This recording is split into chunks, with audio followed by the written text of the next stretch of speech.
자, 안녕하세요, 여러분. 자, 우리 오늘 부활중학교 역사, 유럽 두 번째, 중세 유럽 두 번째 시간입니다. 자, 우리 오늘은 15강 중세 유럽 사회의 변화, 그러니까 중세 유럽 후기에 대해서 알아볼 거고요. 교과서는 88페이지부터 93페이지입니다. 자, 우리 오늘은 지난 시간에 이야기했었던 중세 유럽이 형성되는 과정을 배웠죠. 이제는 이 중세 유럽이 붕괴하고 새로운 세상, 르네상스, 그리고 종교개혁의 시대까지 다뤄보도록 하겠습니다. 자, 하나씩 다 알아보도록 할게요. 자, 먼저 십자군 원정입니다. 이 십자군 원정부터 이제 유럽의 중세는 약간 가장 번성한 그 시기를 지나서 이제 쇠퇴하기 시작하는데요. 중세가 쇠퇴한다는 게 사회가 쇠퇴한다는 것을 의미하지 않고요. 오히려 사회가 발전하기 때문에 중세가 끝나가는 것이라고 보면 되겠습니다. 자, 먼저 배경으로는 이 십자군 원정이 우리가 지난번에 배웠던 이슬람 할 때 배웠던 셀주크 티르크의 등장이 있었습니다. 이 당시 셀주크 티르크는 예루살렘을 점령하고 비잔티움 제국을 향해서 계속 쳐들어가고 있었는데요. 이에 의해서 이제 비잔티움 황제가 교황에게 직접 구원 요청을 하기에 이르게 됩니다. 자, 이렇게 구원 요청을 받으니까 어떻게 보면 우리 지난번에도 이야기했었지만 로마의 카톨릭과 그리스 정교회는 약간 라이벌 관계란 말이에요.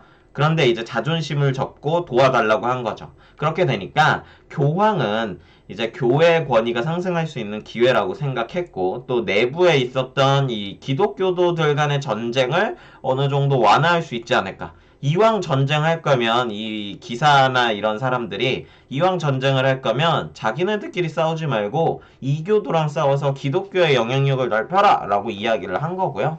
또 이런 이야기를 들은 기사들, 봉건 영주 입장에서도 만약에 내가 이슬람 지역을 정복해서 영토를 넓히면 그것도 괜찮겠다 라고 생각해서 새로운 영지를 확보하려는 목적이 있었습니다. 또한 이 당시 지중해를 이용하고 있었던 기독교 상인들의 경우에는 동방무역에서 이제 이슬람교도나 혹은 비잔티움 제국의 어떤 영향력을 벗어나서 동방무역에서 이익을 얻고자 하는 측면이 있었습니다. 자, 이렇게 야심차게 십자군 원정이 시작되었습니다. 그런데 보면 알겠지만 십자군이 한 번이 아니죠. 십자군은 최소 7회로 보고요. 실제로는 거의 막 10회 넘게 했다라고 보기도 합니다. 학설에 따라서는. 자, 그래서 이렇게 십자군이 여러 군데에서 여러 번에 걸쳐서 거의 200년 동안 일어났는데 그 결과는 어땠냐면 사실 초기에는 어느 정도 성공적이어서 예루살렘 왕국을 건설하기도 하였는데요. 성지를 탈환하고. 근데 얼마 지나지 않아서 이 기독교도 내부의 분열, 그리고 종교적인 어떤 열정도 식으면서 결국에는 실패하고 말았습니다. 자, 이렇게 되자, 그 전까지 이제 십자군 원정을 주도했었던 교황의 권위는 약화되겠죠. 그리고 봉건 영주들도 결과적으로는 실패했기 때문에 엄청나게 많은 자원을 쏟아부어서 전쟁을 했지만 별다른 영토를 얻지는 못했습니다. 자, 반면에 상인들의 경우에는 이 전쟁 과정에서 물자를 구매해야 하잖아요. 그래서 상업이 발전하게 되었고요. 왕은 사실 여기서 한 게 아무것도 없습니다. 그런데 없기 때문에 오히려 왕권은 강화되는 그런 모습을 보였었습니다. 자, 이렇게 상업이 발전하고 왕권이 상대적으로 강화되는 모습 속에서 이제 유럽 사회에서는 새로운 모습이 출현하게 됩니다. 바로 도시입니다. 자, 도시는 봉건제 질서에서 독립된 공간으로서 이 사람들이 이제 도시에 모여서 살기 시작하면서 점차 봉건 영주의 영향력에서 벗어나서 자치권을 획득하게 되고요. 이 도시는 상업을 중심으로 만들어졌기 때문에 금화나 은화를 사용하는 화폐 경제가 발전하게 되었습니다. 대표적인 도시들로는 이탈리아에 형성되어 있는 베네치아, 제노바, 피렌체 같은 도시국가들이 있고, 또 북쪽에서는 리베크, 함부르크 이런 도시들로 대표되는 한자 동맹이 발전하게 됩니다. 자, 이 도시는 그래서 우리가 아는 그런 도시입니다. 이 도시는 그 기존의 농촌에 해당하는 장원과는 정반대의 역할을 하게 되었는데요. 장원의 경우에는 자급자족 경제가 가장 기본이었습니다. 그래서 이 장원을 벗어나지 않고도 일상을 사람이 태어나서 죽을 때까지 평생을 구가할 수 있었기 때문에 영주들이 여기에 장원에 사는 사람들을 농노로 잡아둘 수 있었는데요. 도시는 그렇지 않습니다. 도시는 여러 물자를 교환하는 화폐 경제입니다. 그래서 계속 물자를 수입하고 교환하기는 해야겠지만 대신에 어떤 훨씬 더 화려한 물건들, 화려한 사치품들 이런 것들을 누릴 수 있었죠. 자, 요 둘의 경쟁에서 결국에는 도시가 우위를 차지하게 됩니다.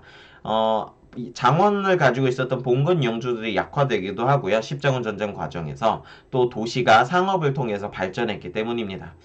도시의 이 화폐 경제 그 경제 구도에 들어온 영주들은 이제 이 물건을 사기 위해서는 돈이 필요하잖아요. 그래서 장원에서 그냥 자기가 먹고 사는 것에서 그치지 않고 농노들을 시켜가지고 돈을 벌어오게 시킵니다.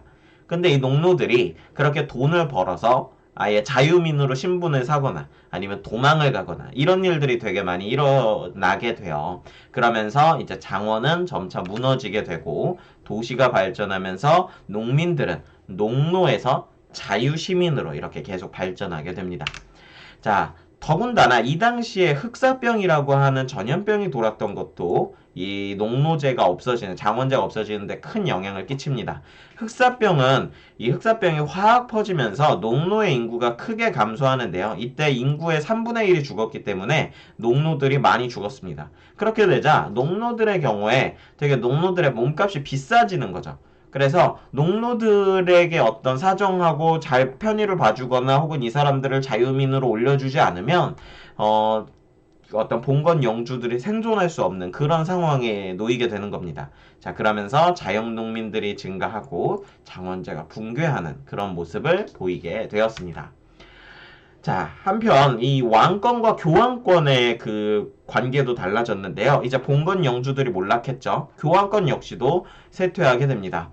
이 당시 교회는 성직자의 과생권, 그러니까 중세에 있었던 성직자의 임명권 싸움하고는 또 다릅니다. 성직자 과세권을 두고 지난번에는 신성로마 제국의 황제랑 교황이 충돌했다면 이번에는 프랑스 왕과 교황이 충돌하는데요. 프랑스 왕은 철저한 준비를 하고 있었고 이미 그 도시의 발전이나 이런 거를 통해서 중앙 집권화된 국가였거든요. 그래서 교황을 이렇게 싸울 때 교황을 납치해 버립니다. 아비뇽으로. 자, 그래서 이걸 아비뇽 유수라고 하고요. 그래서 이제 교황을 협박해서 성직자 과세권을 왕한님이 얻도록 그렇게 하는 거죠. 자, 이러면서 이번에는 왕권이 교황을 누르는 그런 사태가 일어나게 됩니다. 이후 교회는 뭐 교회 대분열 뭐 이런 여러 가지 사건들을 거치면서 권위가 땅바닥으로 추락하게 됩니다. 또한 이 시기에 일어났던 두 개의 전쟁, 백년 전쟁과 장미 전쟁도 왕권 강화에 큰 역할을 하게 되는데요. 이거는 그냥 단순히 처음에는 영국과 프랑스 두 국가가 충돌한 백년 전쟁이 일어나는데 이 전쟁 과정에서 이제 전쟁에서 승리를 해야 하잖아요. 그러다 보니까 권력이 왕으로 집중되어서 우리가 전쟁에서 이기자 라고 하는 그런 의식들이 강해지게 되면서 왕권이 강화되게 되고요. 프랑스의 왕권이 강화됐지만 영국도 왕권이 강화됩니다. 자, 그리고 그 과정에서 상대적으로 봉건 영주들이 약화됩니다. 또 일명 프랑스 혹은 영국이라고 하는 국가적 정체성이 생기기도 하고요.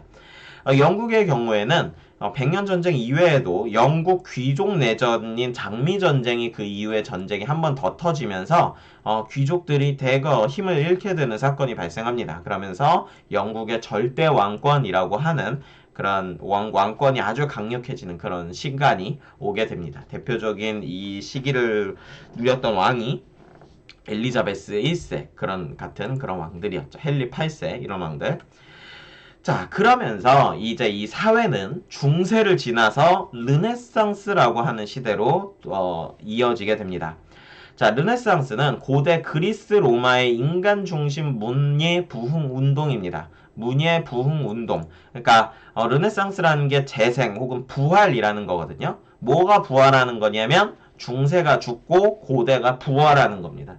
그런데 고대는 특징이 뭐냐면 우리 그리스 로마 문화에서도 이야기를 했듯이 인간 중심의 문화입니다. 그거랑 반대되는 게 기독교의 신 중심의 문화죠.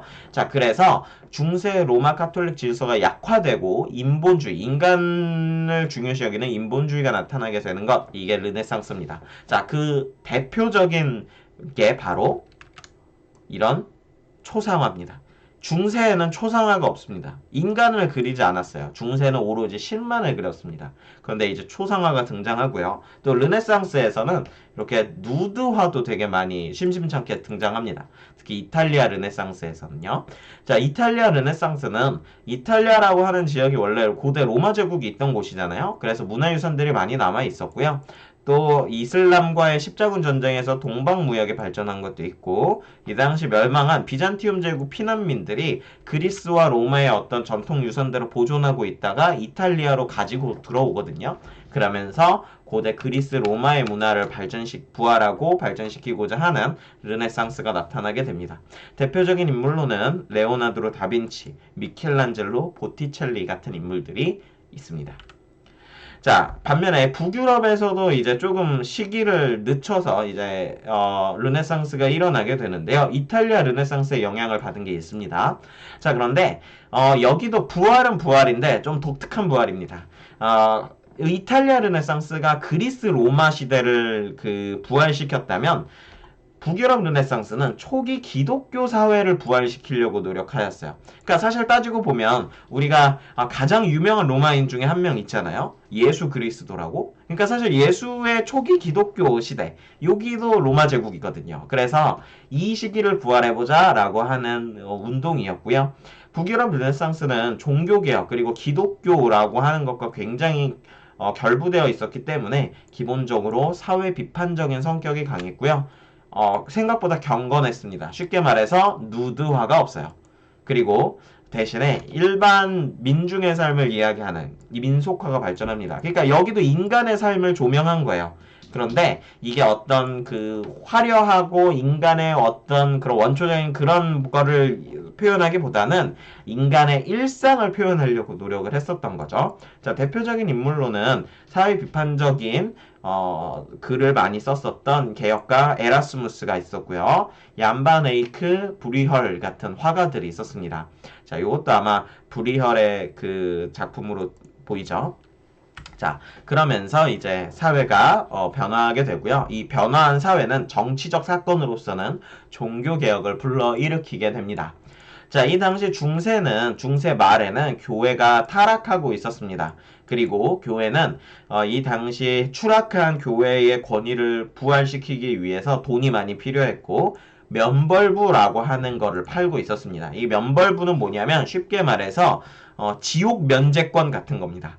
그러니까 교회가 그런 거를 팔 수 있다고 생각한 거죠. 그래서 돈을 주고 성당을 짓거나 하는데 기여를 하면 이제 그러면은 너는 지옥에 갈 수 있는 면벌권이 있다. 라고 하면서 이렇게 면벌부를 판매를 하는 겁니다. 근데 이게 과연 이렇게 해도 맞는 걸까? 이게 종교적으로 맞는 걸까? 라고 하는 논쟁이 있었고요. 특히 루터가 여기에 집중적으로 나서서 95개조 반박문을 걸면서 교회랑 싸우기 시작을 합니다. 자, 루터의 생각에는 교회는 그냥 종교를 믿는 사람들에 불과했습니다. 신앙의 가장 핵심은 교황이나 성직자의 어떤 지위가 아니고 성경이었고요. 구원은 이제 선행도 선행이지만 믿음으로써만 가능하다라고 의인서를 주장하였습니다. 그러니까 종교 잘 믿고 예배 잘 나오고 그리고 그 종교적 가르침에 맞는 삶을 살아야지 돈 낸다고 천국 갈 수 있는 거 아니다 라고 이야기를 한 거죠. 자, 이런 루터의 주장은 많은 사람들의 호응을 얻었고요. 결국 아우구스부르크 화의에서 루터파가 인정되는 결과를 불러일으키게 되었습니다. 자, 이렇게 독일의 루터가 시작한 종교개혁은 각 국으로 번져가면서 빠르게 퍼져가는데요. 영국의 경우에는 이 당시 헨리 8세가 교황과 대립하고 있었던 것이 주가 되어서 영국에서도 종교개혁의 내용을 일부 받아들여서 일명 성공회라고 하는 것을 만들게 됩니다. 성공회는 이제 헨리 8세가 이혼을 하고 싶었는데 교황이 하지 못하게 말렸거든요. 그래서 이 교황하고 사이가 나빠지면서 교회의 수장은 국왕이지 교황이 아니고 이제 우리 영국의 교회는 교황의 말을 듣지 않겠다라고 하면서 이제 독립을 선언한 것에 가까웠습니다. 자, 또 다른 종교개혁 종파로서는 칼뱅이라고 하는 사람이 있었는데요. 이 칼뱅은 청교도라고 하는 이 종교 종파를 만들었고, 그게 오늘날에 우리가 알고 있는 장로회, 감리회 하는 한국 기독교의 시초가 되기도 합니다. 한국 기독교는 다요 칼뱅파라고 보면 됩니다. 그러니까 천주교 말고요. 자, 칼뱅의 경우에는 루터보다도 훨씬 더 성경을 중요시 여겼고요. 인간의 구원은 예정되어 있다라고 하는 아주 과격한 주장을 하였습니다. 그러니까 처음부터 천국에 갈 사람과 지옥에 갈 사람이 정해져 있다는 건데요. 그럼 그걸 어떻게 알 수 있느냐? 그거는 사회적인 성공에 달려 있다. 그러니까 사회적으로 성공한, 예를 들어 부자의 경우에는 얘는 사실은 하느님의 은총을 받았다는 것을 의미하고, 이 사람은 천국에 가는 게 예정되어 있다. 그러니까 현세에서 잘 나가야 내세에서도 잘 나가는 거죠. 자, 그러면 이게 무슨 말이냐면, 그 이전까지 야, 너는 부자니까 이제 나쁜 놈들이야, 그래서 너는 천국을 가지 못할 거야 라고 비난받던 부자들, 상공업자들에게 야, 오히려 너야말로 천국에 갈 수 있어 라고 이야기를 하는 거죠. 그래서 상공업자들의 지지를 받았고요. 그 이후에 자본주의랑 연계되는 과정을 거쳤습니다. 자, 반면에 이제 카톨릭 내부에서도 약간 개혁 움직임이 있었는데요. 이걸 카톨릭 종교개혁이라고 하는데, 이거는 엄밀히 말하면 종교개혁 자체를 부정하는 종교개혁이기 때문에 반종교개혁이라고도 합니다. 대표적인 인물은 예수회를 설립한 로욜라라고 하는 사람이 있었는데요. 로욜라는 예수회를 설립하면서 이제 카톨릭에서 떨어져 나간 유럽 국가들을 대신해서 아메리카, 아프리카, 아시아 지역에 이제 종교 기독교를 전파하고자 노력하였고요. 실제로 그래서 우리나라의 경우에는 최초의 종교는 이제 예수회에서 카톨릭 기독교가 전파되게 됩니다. 자, 이러면, 그리고 내부에서도 이제 우리가 너무 썩었다, 이거는 얘네가 하는 말이 맞다, 우리가 사실은 좀 바뀌어야 한다 라고 하면서 반부패 운동이 일어나기도 합니다. 자, 이렇게 종교가 여러 갈래로 나누어지면서 기존에 있었던 카톨릭이라고 하는 보편의 시대가 저물고 민족과 이성의 시대, 새로운 시대 근대사회가 등장하게 되는데요. 이 근대사회의 시작을 알렸던 것이 바로 이 전쟁이었습니다. 종교개혁의 끝인 거죠. 자, 요 나뉠대로 나뉜 종파들은 각국에서 이제 서로 일종의 내전을 벌이게 되는데요. 이 17세기 정도가 되면 이 지역의 내전이 어느 정도 일단락됩니다. 그런데 이 종교 분쟁이 없어지기는커녕 엄청 치열했던 지역이 딱 하나 있었어요. 바로 독일이었는데요. 여기 보면은 다른 지역은 신교건, 그러니까 이렇게 종교개혁파건 아니면 그냥 원래 카톨릭이건 어느 정도 정리가 되어 있죠. 그런데 독일은 그렇지 않았습니다. 그래서 이 독일 내부에서 있었던 종교 전쟁에 각 국가들이 이제 서로의 종파를 지원하기 시작하면서 국제 전쟁으로 확대되었고요. 이 전쟁의 결과는 무려 30년 동안 전쟁이 지속됩니다. 이 전쟁의 결과 베스트팔렌 조약이 맺어지는데요. 내용은 간단합니다. 우리 그냥 종교 가지고 싸우지 말자. 종교의 자유를 인정하자. 그러니까 그 당시 인정받지 못했던 칼뱅파도 이제 인정을 받게 되고요. 또 우리가 종교를 가지고 다른 사람한테 개입하는 게 옳지 않다. 그리고 다른 나라 일에 대해서 우리가 걔네가 심지어 좀 마음에 안 드는 부분이 있다고 하더라도 우리가 그렇게 개입하면 안 된다 라고 하는, 그래서 각국의 어떤 주권을 존중하는, 국가의 크기와는 상관없이 그런 서양식 근대 주권 국가의 원칙이 확립이 됩니다. 이런 여러 가지 전통들이 만들어지면서 이 종교 개혁은 결국에는 끝이 나게 되고요. 종교 개혁의 끝은 어떻게 보면 좀 아이러니하죠. 종교적인 어떤 순수함에서 시작된 개혁인데 그 결과는 우리 종교 이야기하지 말자로 끝나게 되니까요. 자, 그러면서 이제 근대 사회가 펼쳐지게 되었습니다. 자, 그러면 이제 활동지를 풀어보도록 하겠습니다.